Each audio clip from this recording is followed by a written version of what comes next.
was told that if I needed an introducer to bring my own, and I thought I could probably do the job because I don't think there's too much about me you need to know.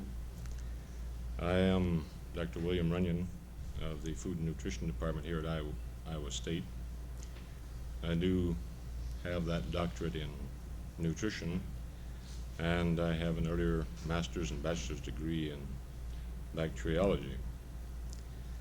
I have had for a considerable period of time an interest in unusual food practices. I think it's something with which all nutritionists have to be concerned. I was involved with my wife and Dr. Robert Schaefer and Dr. Arnold Paulson this past spring quarter in a Seminar 71 series on unusual food practices, and partly as a consequence of that, I've paid quite a bit of attention to them in the past several months, particularly. Some of you know I appeared with several distinguished colleagues last night on Dimension 5, WITV, and I had this same condition that I picked up over the weekend, one of those summertime things, I guess. Worried me then, but miraculously it disappeared as the show progressed. I'm hoping it'll do the same thing today, but if it does not, I hope you will bear with me.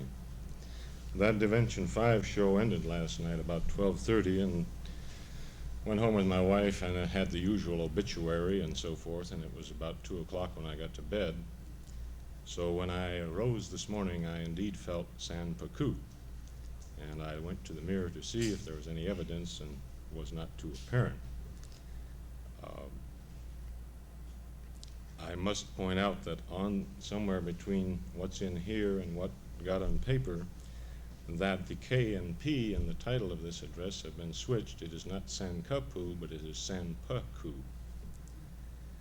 It's what I'm going to talk about in part is based on this book and some others entitled You Are All Sanpaku, and it is by, under the name here, translated the English version by William Dufty, but the man who wrote it was originally known as Sakurazawa Nyoiti.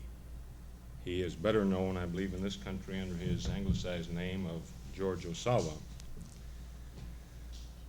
It's interesting to me that the translator of the book, besides the statement that almost all of us are Sanpaku, lists some specific people in the Western world who are. And those of note include, or of interest to me, include Robert Vaughn, or Napoleon Solo, famous man from U.N.C.L.E., Dorothy Malone, Senator Edward Kennedy, Jackie Gleason, Betty Davis, Roy Cohn, Harry Belafonte, and Brigitte Bardot. Now, I was fairly open-minded about this list of who's Sanpaku until I got to Brigitte Bardot. And this book was translated in 1965, and remembering what I've seen on the screen, I certainly did not consider her Sanpaku by my standards, or perhaps everyone should be that Sanpaku in appearance. I might say something about why I'm interested in this, define Sanpaku in a moment, but I think that it is the general reason behind, or at least the one advanced, for most of the unusual dietary practices that are followed by various individuals and groups. It might not be coached in those exact terms, that is, Sanpaku is a fairly new and strange word to most of us, but at least it has something to do with health. Excuse me. Food fads is a term I'm beginning to dislike because I think some of these things have been around so long that you can no longer legitimately call them fads. But however you wish to label them, unusual practices, dietary habits, are usually, or very often, followed, or the reason presented for following them is simply a matter of either preventing ill health or doing something about existing ill health. Does not necessarily mean physical health. It can in many cases imply something about emotional or mental health. And this plan or program of Mr. Osawa's interests me because I think it embodies just about all the characteristics or features that you will find in just about any very unusual dietary program that is followed for this reason. And I think that understanding that as a basis for unusual dietary practices is important in understanding them and in thinking about approaches or methods to do something about them as far as nutritionists are concerned. All right, it's legitimate then to say, what is Sanpaku? And first of all, it has a specific definition. The literal translation, as I understand it from Mr. Dufty, means 3 walls, and it specifically means 3 walls to the eyes. And according to Mr. Osawa, the Orientals for some thousands of years have been aware of this condition, and they can spot it by looking at you, or you can pick it up by looking in the mirror. Because he points out that a normal, healthy infant, if you look at him, you will see white on each side of the iris of the eye, you will see none above, and you will certainly see none below the lower lid and the iris. In other words, the colored portion of the eye comes down to the lower lid of the eye. When you do see white here, here, and here, the individual is Sanpaku. He is 3-walled. His eyes exhibit 3 walls of color, 3 walls of white. This has implications for the individual or about him. It means most definitively that his entire system, physical, physiological, and spiritual, is out of balance some way. This basically is because he has committed some sins against the universe. And we'll get to the kinds of things those are in a moment. But in any case, it means that he is either ill, unhappy, or insane, or a combination of these. And it should be taken, according to Mr. Osawa, but as a warning by anyone who notices that they have this condition. Well, certainly there are many illnesses where you would see such an appearance to the eye. For example, people who become emaciated, starvation, dehydration, drawing of the tissue away from the eyeball, you will notice that they are Sanpaku. There are certain other conditions that I don't consider with proper medical treatment to be all that significant, but certainly there are cases where individual has, say, a hypoactive thyroid, that you can see a larger than normal proportion of white around the eyes. Mr. Osawa again would say this individual is simply Sanpaku, and if they live right and eat right, they will be able to take care of the problem without, in this case, medical attention.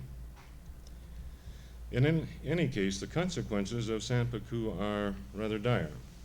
One's life, in brief, is threatened to an early and tragic end. If not from illness or disease or insanity, from being accident prone. Accident prone because the ability to react speedily and with precision to any event or accident is diminished. And the example discussed in this book is a notable one. It's that of the death of President Kennedy. Mr. Osawa had noticed from pictures, according to him, I had never noticed this myself, but I didn't look for it, but President Kennedy was clearly Sanpaku. And the argument goes as follows. At the time President Kennedy was assassinated, the first bullet hit him in the neck. This was not a fatal blow. He had, by all range of calculations, somewhere between 4.8 and 7.8 seconds before the fatal shot struck him. Had he not been Sanpaku, his reflexes would have been such that he could have taken some action, such as ducking down in the car, and the likelihood of Mr. Oswald having been able to shoot him the second time with the fatal bullet would have been very small or non-existent. The point being that President Kennedy had demonstrated in the past that he could react to such emergencies. As it was put, Lieutenant Kennedy of PT-109, who was able to save his comrades through his quick mind and physical strength and quick reactions, good coordination, was not San Pecou. Lieutenant Kennedy was not, but President Kennedy was. And by observing this condition, you could predict that he would come to some possible dire end. Well, Mr. Osawa and Mr. Dufty have both pointed out that there are a number of other world leaders who have suffered tragic deaths, also had this condition, and that there are those among us today, leading us today, who also have it, and unless they do something about it, they are likely to wind up with a similar tragic fate. Well, then, the question is, what do you do about it? How do you cure San Pecou? And the basis for it is the macrobiotic diet. Macro meaning long, and biotic referring to life, and therefore the diet which will promote long life. I think you may have heard it referred to as Zen macrobiotics. Mr. Osawa in his writings makes several references to the Buddhist, and this has become a popularized term in speaking of the diet. I might mention that Zen Buddhists have taken some pains to deny any association with it or any origin of it from their religion. But in any case, it's very commonly referred to in terms of Zen macrobiotics. The basis for my macrobiotics is that of the unique principle. The unique principle in capital U, capital P, which Mr. Osawa says has been known to Orientals for at least 5,000 years or longer. And in brief, you can summarize the unique principle in this way. Everything in the universe is supported, animated, maintained, and or destroyed by its opposite. That is, nothing is all good or nothing is all bad. Everything that has a front has a back. There is an opposite to everything. There is some balance between them, and man's destiny is influenced or controlled by these opposites.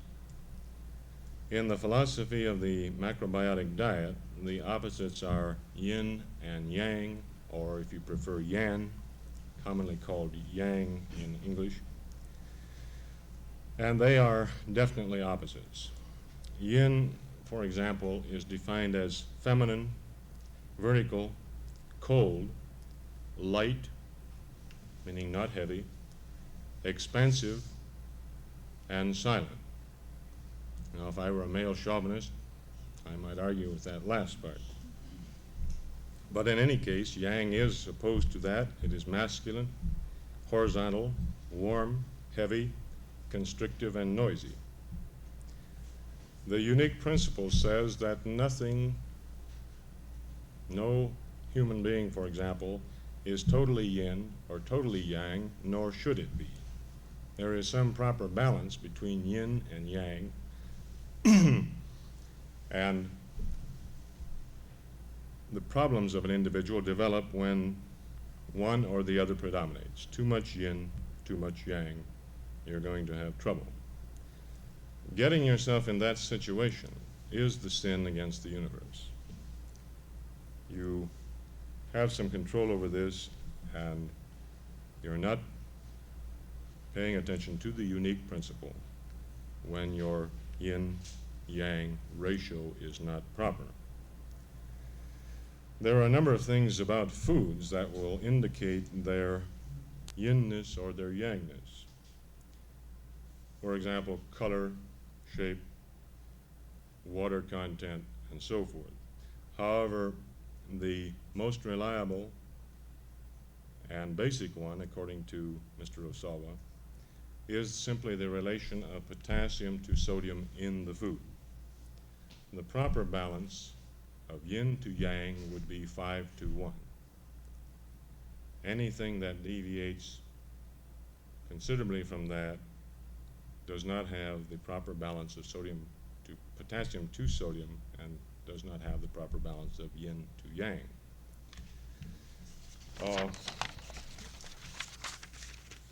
You can also look at colors. For example, red foods are generally more yang, red through orange to yellow.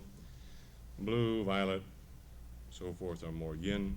And as I've said, foods that contain a larger amount of water are more yin, generally speaking. The biggest exception to that I'll mention in a moment. In any case, of the foods, the one that would provide the best proportion of potassium to sodium and therefore yin to yang is unpolished brown rice.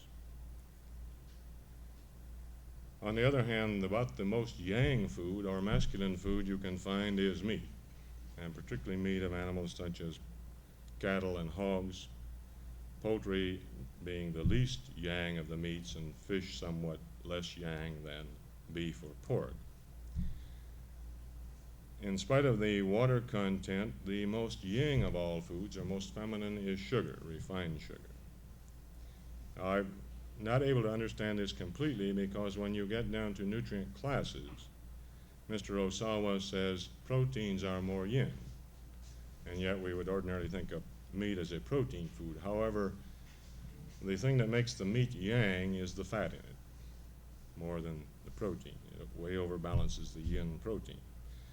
Then on the other hand, he says carbohydrates are more yang, yet sugar, the most yin of all foods, of course, is essentially a pure carbohydrate. But as I can understand it, in this case, he is speaking to carbohydrates of a larger size than sucrose, those starches that you find in most plant foods. All right, the idea is then that you must consume a diet that gives you the proper balance of yin to yang. And the way it is done, the program is reasonably simple. There are 7 basic diets that are favorable to you, and then there are 3 minus diets, or diets which are assigned minus values because they are beginning to get below the borderline of safety. And roughly the kind of thing that distribution that these diets have are among these groups of foods as they are classified under macrobiotics. There are cereals, vegetables, soups, animal foods, fruits and salads together, and desserts. Number 7 diet is classed as 100% cereals. In fact, if you do it ideally, it would be 100% unpolished brown rice. Then there is a gradation down through to number 1, which allows you 40% cereals, 30% vegetables, 10% soups, and 20% animal foods. The minus diets start from there, where you're allowed to get some fruits and salads into the diet, and in the -2 and -3 diet, you can get 5% of your food up to into desserts. These are the least safe kinds of programs. Now, it's generally considered that the approach to this that's recommended is that you start with diet number 1, which is gives the widest distribution across food spectrum, and progress to number 7. That is not always the case. Mr. Osawa points out that number 7 is the easiest, simplest, swiftest, and wisest way back to health if you're really in pretty bad shape. That is, you go on a diet of polished rice for a matter of, say, 10 days, and this should start to make things better. If you're starting from fairly normal condition, then you can start with number 1 and progress up the scale to some point that is comfortable for you.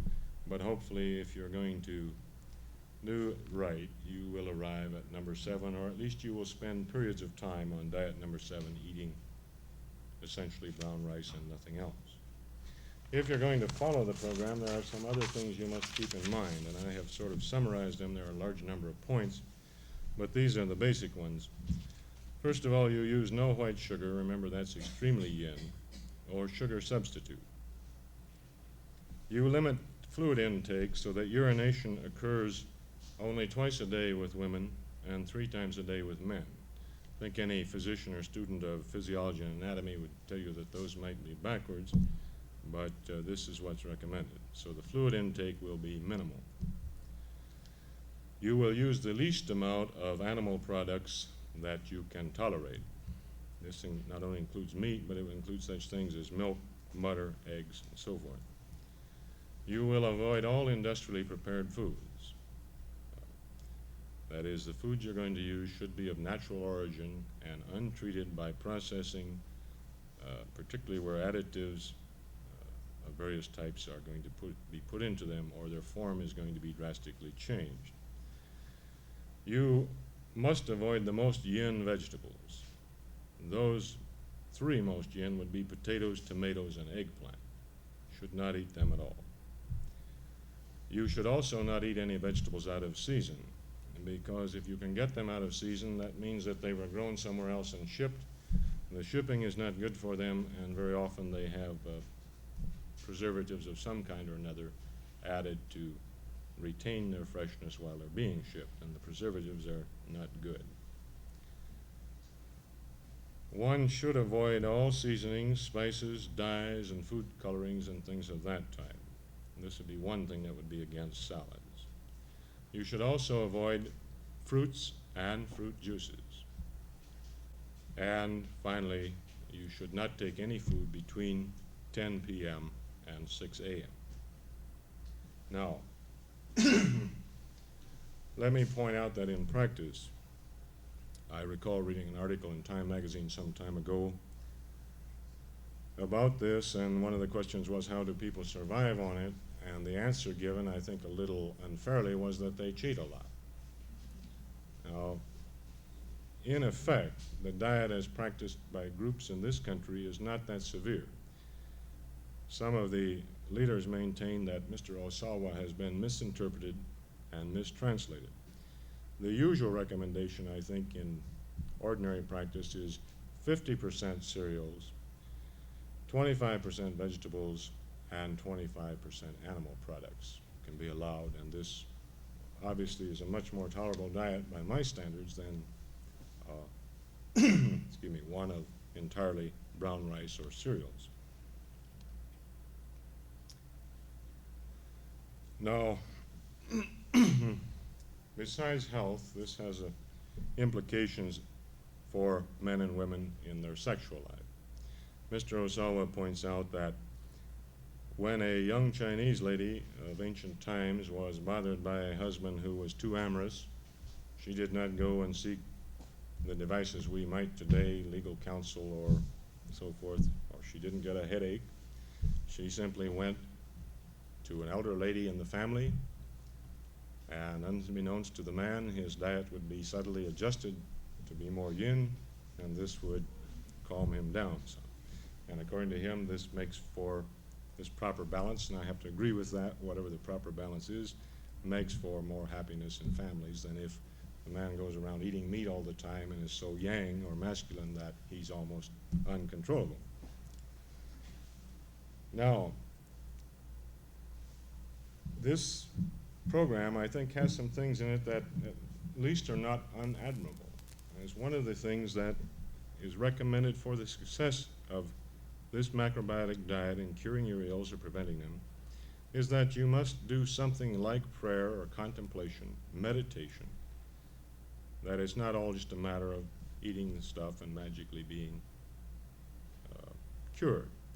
That is, there is a spiritual or moral involvement, and if you give some thought to about what kind of person you are, what you could do to do things better, your relationship to other people and what it should be and so forth, you certainly will be helped. I don't think I can disagree with that. There is one problem with it, however, and that is that if the diet fails you, the reason is not the diet. It is improper prayer or meditation. And the trouble with that is it then puts the onus on the individual trying to practice the diet. That is, people who become zealots of it, say, do not blame the diet if their health further deteriorates or begins to deteriorate if it were already normal, but they start to think in terms of their spiritual or moral failure or their failure of their prayers or contemplations, whatever they regard them to be. That then can have some consequences that are not too good. To mention the nutrients, first of all, in which a straight brown rice diet would be severely deficient, you can name a number, but I think 4 are most prominent. First of all, vitamin C would be provided in extremely small amounts, literally none, by any kind of rice. And in fact, Mr. Osawa points out that among the yin vegetables are those which are good sources of vitamin C. And yin, of course, would be taken under the distribution across the foods in very small amounts, if at all. Then secondly,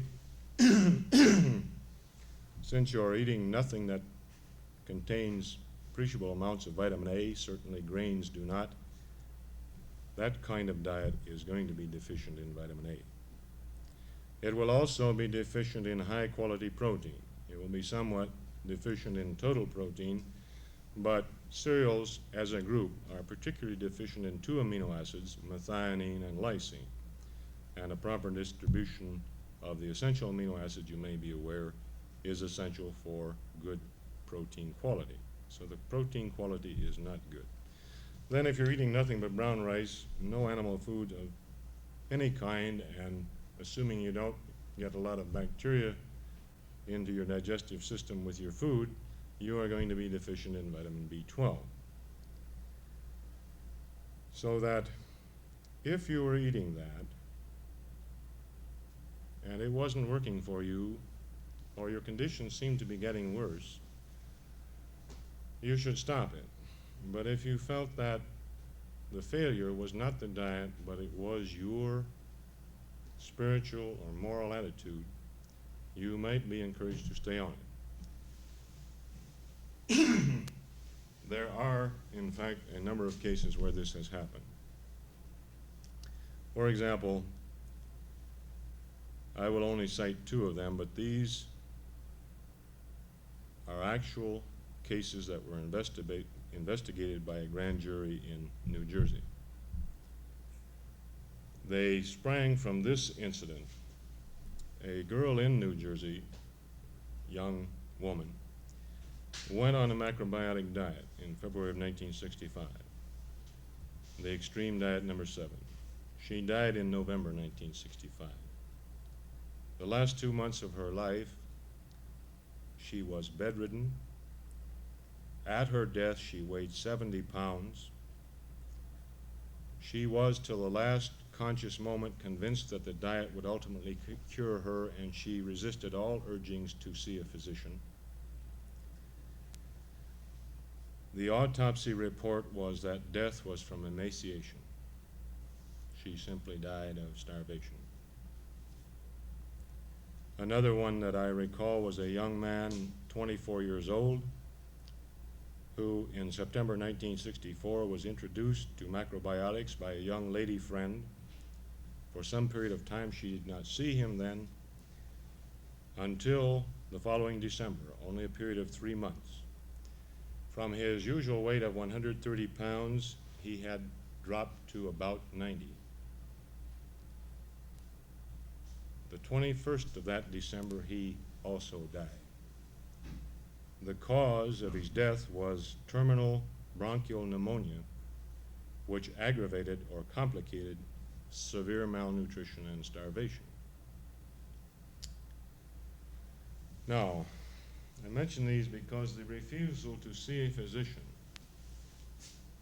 or the maintenance of faith in the diet in this particular program is quite high.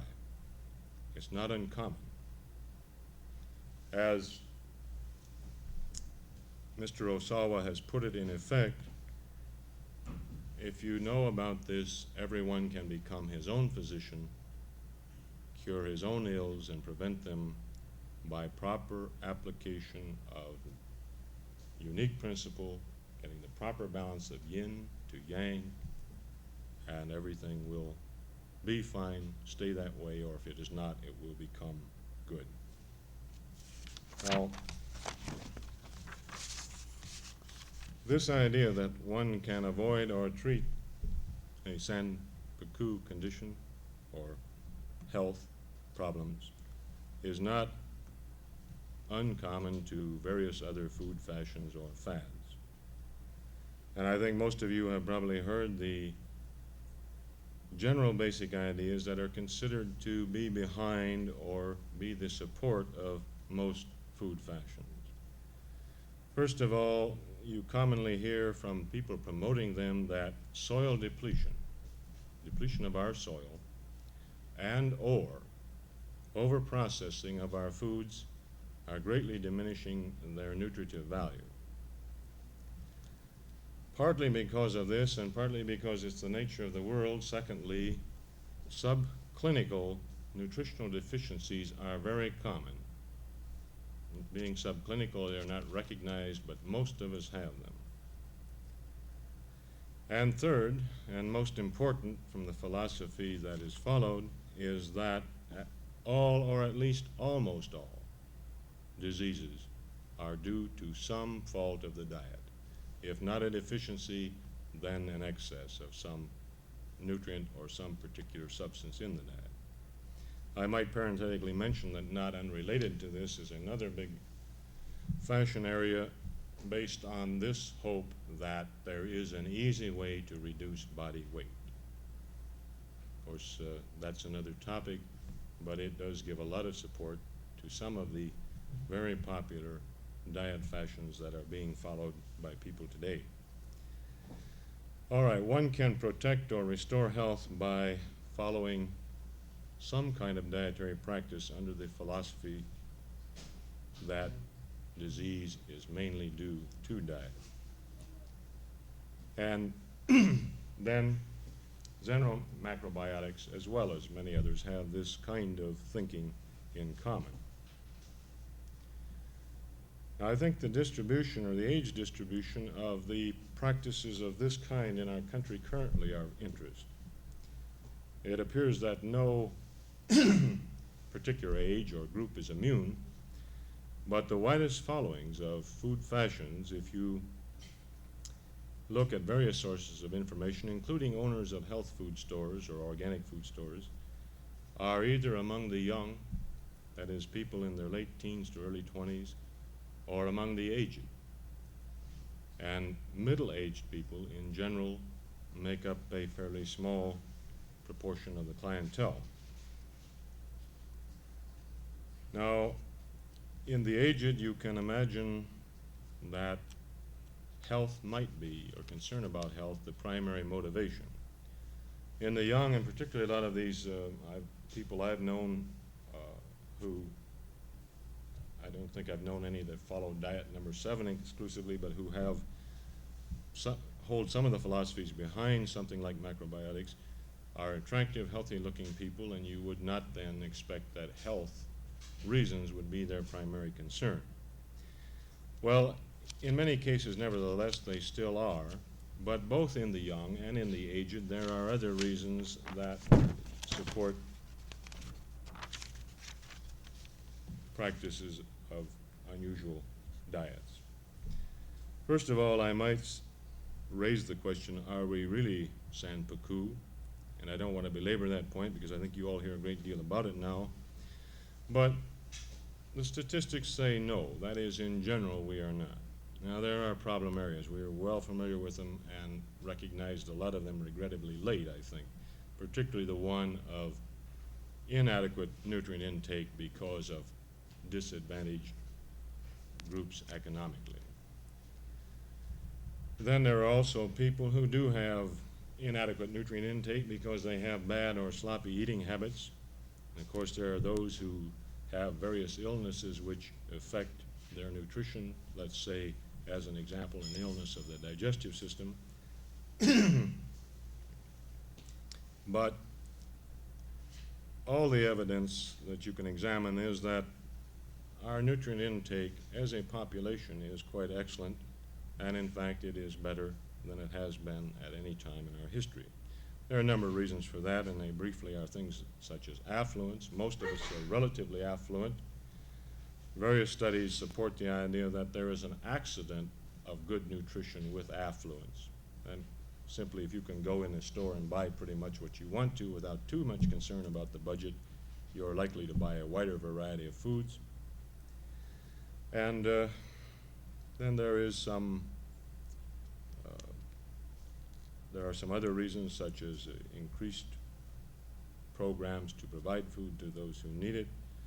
In many cases, better presentation of nutritional information. Agencies such as our own Extension Service, which work with people to try to give them the knowledge they need to better nourish themselves and so forth. But let's just assume that for a moment that there are possible reasons behind food fashions that do not really have a great deal to do with health, except to be indirectly related to it.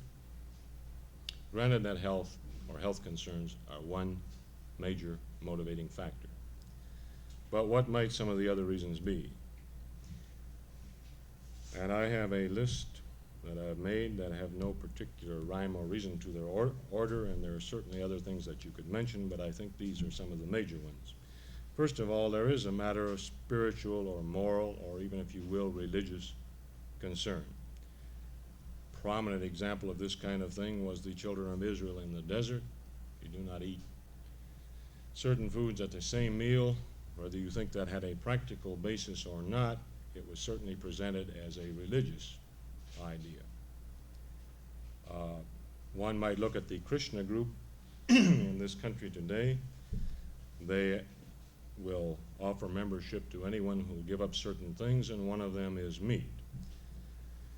Now, part of the basis for that is simply a spiritual one. If you eat meat, you are causing the slaughter of living animals, and this is not a particularly moral thing to do. Secondly, is a matter of group identity or exclusiveness. The Krishna group could be another example of this. While the spiritual issue is there, certainly if you give up meat or you're willing to give up meat, you are making some kind of sacrifice, and you are also becoming a member of a rather small group that is willing to do this. So there is a group identity or exclusiveness involved. Then I think this is way overworked in terminology, and I'm getting sick of hearing it, but in simple terms, you can mention something about the rejection of the establishment. That is,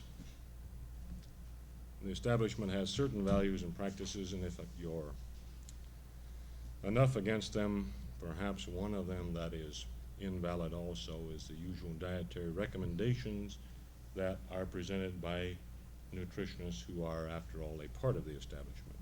I think that's coupled with a growing disenchantment or perhaps even distrust of science.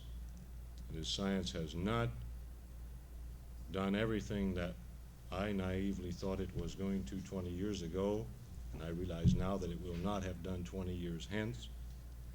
And some aspects of science, people argue, have been used indeed for evil. Nutrition and related sciences are therefore sciences, and if you are somewhat disenchanted with them, you might reject their recommendations. This is also, I think, related to a fight against or a wish to jar the status quo. Let's make things different. We need a change, and one of the things we can change is the kind of practices or attentions we pay to the food we eat. I think somewhat related to that is a fourth reason. If one has a undesirable life situation or a problem with their lifestyle, there are things you can change. If you are a lady, you can go get a new hairdo, buy a new dress. If you're a man, you might buy a new jacket or what have you. But in any case, there's always a little feeling that if you change something, maybe other things will change along with it. That you make a fairly drastic change, then maybe other things will change somewhat drastically. And if you're not satisfied with the way they are, this might be a key to get them moving in a direction that you will find more suitable or tolerable. Now I think get to some things that are more applicable to the aged, and one of these I think very prominent is loneliness. That is, we have a regrettably large number of lonely old people, in my opinion. I personally regret the decline of the family farm where 3 generations might live there. This is something that the Japanese still practice. But in any case, if you are lonely, old or not, you might be more susceptible to a promoter of a particular food fad, for example, partly just to have his company. I recall being, when I was a younger man, I was a salesman, not selling food fads, but other things. And I can recall going to a place or two where, in these cases, older gentlemen from whom I had a difficult time leaving when I should have, because we got into conversations completely removed from my business there. They obviously, one gentleman in particular lived way up in the mountains, and he obviously wanted some company. I don't think you have to live in the mountains. You can live on the 5th floor of an apartment building and have this same kind of problem. Along with the company involvement aspect, there is the possibility that some of these things might change your characteristics, that is, add to your appeal, your sociability, or whatever, and therefore help to alleviate your loneliness. You will become somehow perhaps more attractive or more gregarious, seem to be better company, and therefore make or develop some friendships. People might get involved in that sort of thing even though they might be basically unbelieving. And I think that brings us then to another aspect, and that is one simply of hope. One likes to hope that the inevitable might be avoided. That is, we will age less slowly than we expect to, or the normal pattern of aging is. We might, if we just do this, maybe we won't have to go to see the doctor.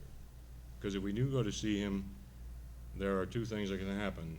Nothing is wrong, or nothing is seriously wrong, or something is seriously wrong.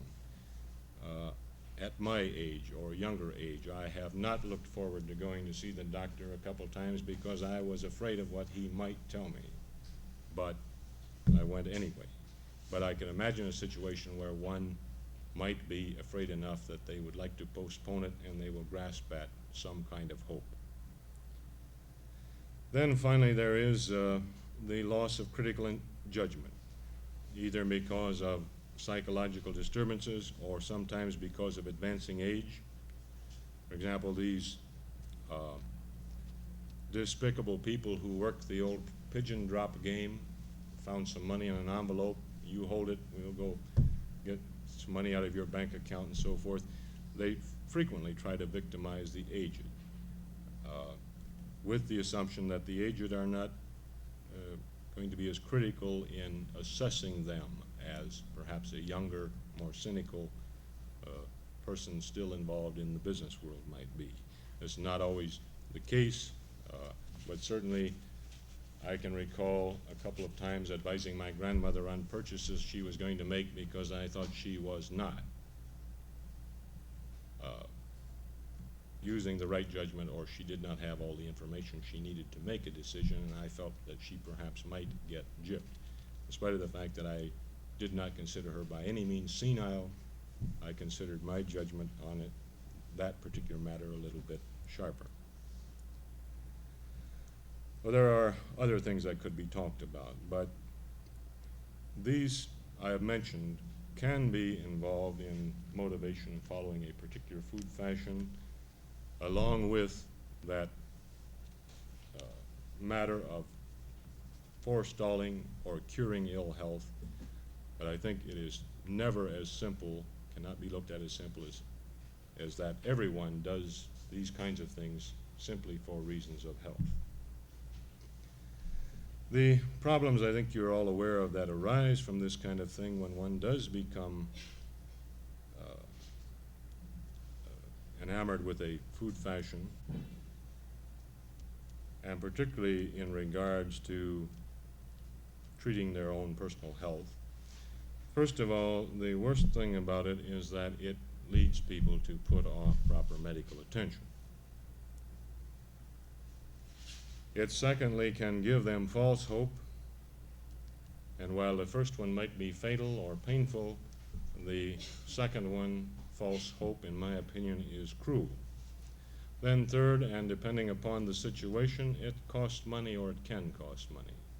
This may not be serious to some people, but to those who are living, for example, on a pension, I think it can be a very serious matter, and there are certainly a lot of things that could be done with money to provide contentment or enjoyment. That money, extra money that is often spent for buying particular kinds of foods or food supplements of a relatively high price.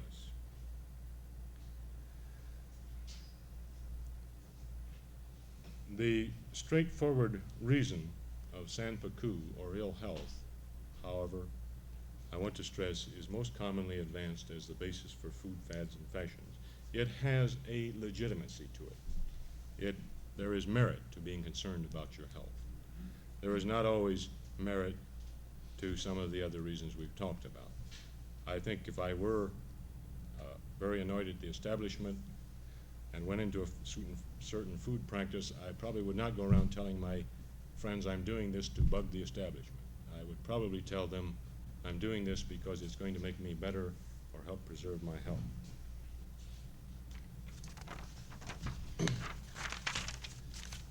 Well, time is growing short, and I thought I might mention something about what we could do or might think about doing about these kinds of things, which all have, I've said, similarity in basis, pattern with Zen macrobiotics, although not in many cases as extreme. First of all, I think we do make some mistakes sometimes. I don't think that we should automatically write off all the people who follow even rather bizarre or unusual food practices as ninnies or weirdos. I think very often people are acting on the best information they have available. I can recall easily the time when I had no basis for making any critical judgment of what is said in this book at all. And if it's presented well enough, say as well as Adele Davis presents it, then I don't doubt that I might have well been swayed by it before I became educated in the particular disciplines pertinent to making judgments about nutrition. I think also that there is sometimes a tendency to assign ignoble motives to practice of food fads. Now, I want to exclude the promoters. I think generally they have something to gain, and I think generally it is material gain. But those who practice or recommend to their friends, I don't think necessarily have ill intent or bad motives. For example, I've talked to young people who were on some degree of Zen macrobiotics or vegetarian diets, and one of their reasons is that there is a protein shortage in the world, and I don't really need it, and if we were not using so much animal protein in this country, we could, in some form or another, provide it to parts of the rest of the world. Certainly a noble enough reason. Whatever kinds of holes you can make into it from a matter of logistics, economics, and shipment, and so forth, the basic idea is certainly, in my opinion, admirable. Or, as I mentioned earlier, people who follow vegetarian diets follow them for a number of reasons, but many of them follow them because they do not want animals to be slaughtered. You don't have to be a particular religious group to believe this. There are people who just consider it a matter of conscience that animals should not be slaughtered. I might parenthetically say that there are people who follow vegetarian diets for other reasons, including the fact that they think that animal foods change your personality, for example, make you more aggressive. But even that is not a bad motive, because I think that we all might do a little better if we were a little less aggressive. I don't think giving up animal foods will make me any less so, but the basic idea is all right. Then secondly, I think we should talk to people as rational people. Considering some of the things I've mentioned here, and indeed a number of others, and make the discourse a rational one, not one of that I am right because I know all this stuff because I studied it and I've done research in it and I'm a nutritionist, and you are wrong because you don't know anything about it. I think it can be presented and discussed better than that. I think along with that discussion with people who are not nutritionists or scientists, we could spend more time doing it. We might spend a little less time going to high-powered scientific meetings and talking to one another, however interesting and charming that may be sometimes, and put some of that effort and perhaps funds into talking to people who are not in the know about nutritional science. What I'm saying then, in part, that it boils down to a matter of education, and I don't mean necessarily or strictly nutrition education, but a matter of education in general. For example, Cornell University has done a study that showed that at all age groups, following or believing in food fads or fashions was inversely proportional to education. Much smaller percentage of college-educated people believe food fad information or follow food fads than those who have lesser education. Again, that's not universally true. You can't generalize and blanket a person because they have a fifth grade education as being gullible or susceptible to food fads, but in the population it does hold. I think the reasons are obvious. People who go to college are more sophisticated in the sense that they have a greater knowledge of logic, and they have a greater knowledge, say, of how arguments are resolved. They have a more healthy skepticism of new ideas that are presented. They are more accustomed to making critical assessments or critical judgments on new things that they hear about that are presented. They are more inclined to go to a source if they do not know the answer, to a source that can quite likely provide it. Then I think finally there is the matter of specific nutrition education. Even people who go through college, ISU for example, do not generally receive much of it. Only a small proportion of the students that go through this university take a course in nutrition. Those who do very often take one course. Most people get no exposure to it, to speak of, until they are in high school and take, say, some course in home economics or related. Very often boys do not take these at all. But since that kind of thing has a limited amount of time and has to be a general course, it is not dealing strictly with nutrition or nutrition education. I feel that nutrition education could well start early in school. I've been impressed with my daughter's adamant ideas against smoking, and not just because she's heard it bad, but she can tell you why it is bad for you. She's very chagrined that I smoke. She spent the last couple of years giving me dire warnings now and then and trying to persuade me that I should quit. In that sense, I'm stupider than she is, but I think the point is that she got this information at an age when she was receptive to it. And while that kind of thing can be used for evil, it can also be used for good, and I think it's going to hopefully stay with her. I think nutrition information, and she gets quite a bit of that, as you might guess, will also stay with people if it is started at that age. I think also we need to have a, in the terms of McGovern or George Wallace or George McGovern, a populist approach. That is, we should present the information to the general public, and I think we should try to do it in some way that makes it interesting and fun. I don't mean necessarily all fun and games, but I sincerely believe that nutrition and related sciences are very interesting, and they can be a lot of fun to know about, and I think we could do a lot more in our efforts in presenting information in general. I don't mean to belittle what's being done, but I think we can augment it greatly, and I hope we are going to do so in this country. I might mention also that the upcoming Nutrition Education Conference in Des Moines, if any of you are interested, will be treating some of these matters, and I wrote it down and forgot to bring it. Do any of you remember the dates? August 1st, 2nd, and 3rd, and in the what? In Des Moines? Yeah, the building, Fort Des Moines Hotel, yeah. So there will be some talk about that kind of thing, and I hope it's one more step in promoting some of the enhancement of nutrition education of the kind I've been talking about. Well, I think it's late. I would close by saying that I think food fads range in a spectrum of effects. At best, in my opinion, they are unnecessary. At worst, they are cruel and possibly deadly. They have been. They are perhaps the most difficult problem facing nutritionists in that they are very difficult to deal with.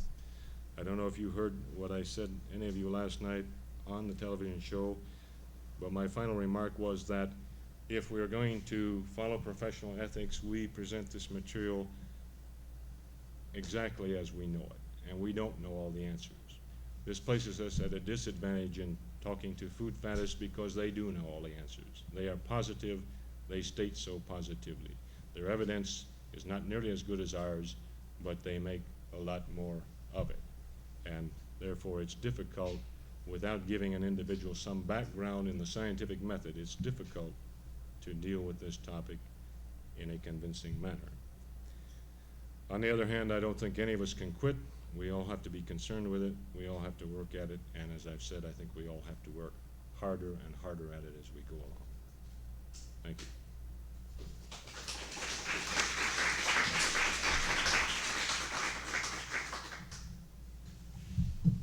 I don't know if they answer questions or anyone have questions. Yes.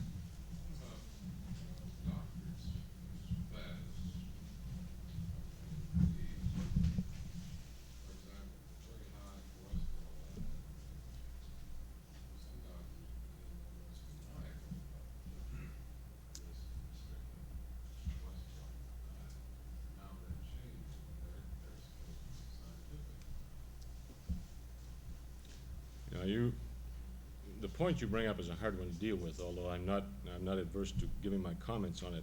First of all, I think it can be accurately and reasonably said that in the past, nutrition education in medical school has not been as adequate as it could have been. Now this partly a matter of time. My wife went through the first year with the Harvard medical students, the first year of medical school. This was simply part of her degree program. The constant busyness was incredible. I don't mean the way we usually go to college where we have a schedule of classes and time in between. Those people are going from, say, 8 o'clock in the morning till 5 o'clock at night. There was always something to do. So time, particularly at that stage, is very limited.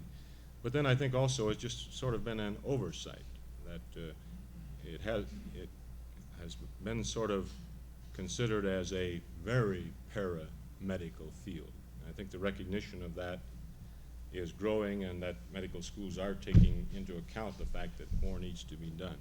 So the doctors are not always well versed in nutrition, particularly if they enter medical school from some field unrelated to nutrition. Then I do think a great many of them, to their credit, make great efforts to be knowledgeable or become knowledgeable about it. Then the other aspect is that there are some who are, first of all, simply charlatans. There are a list you can name among the promoters of faddism of one kind or another. And then there are those who have been taken in one way or another. And the first group I don't have a very high opinion of. The others, I think that this is a kind of natural thing that can happen that I mentioned earlier. But you are right. Were there any other? Yes. I would like to make a remark from my own experience. I work with students of the veterinary medicine school, and how they have changed their attitude to nutrition principles for their animals. Yes. For themselves, but for their animals. Yes. And it's very interesting, the thoroughness with which they follow that up, rather than for their own well-being. Yes. I think, well, and I think this points out the point I was trying to make, that this kind of thing is happening in medical schools too.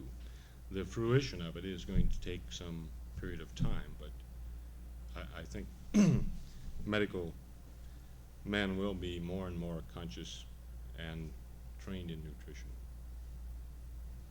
Were there any other comments? Are there any books, let's say below the one you were discussing today, written by professional nutritionists? There are some useful books that are written by professional nutritionists or with their counsel. If you're thinking of one that points out, As opposed to a textbook, maybe something for the popular market. yeah, a book, for example, that points out the fallacy of the basis of food fads. One is Nuts Among the Berries by Ronald Deutsch. He also has written a book, a very good book for the layperson that's published by the Better Homes and Gardens people. I can't remember the exact title. I have a copy of it. But Family Guide to Better Food and yeah. Health. Yeah. Or some, Family Guide to something. Family Guide to Better Food and Health, I believe is the name, and it's usually available in the newsstands, such as the one uptown with those Better Homes and Gardens books, the other books they have. I always think that it's a shame people don't take advantage of the things they can get through the government. The 1969 Yearbook of Agriculture was entitled Food for Us All. One of the chapters was written by Dr. McMillan in our department. I think it's just an excellent work covering food and nutrition practically from one end to the other in terms that laymen can easily follow, and has very factual and interestingly presented information. So there are a number of these. Yes. Yes, that is another very good book.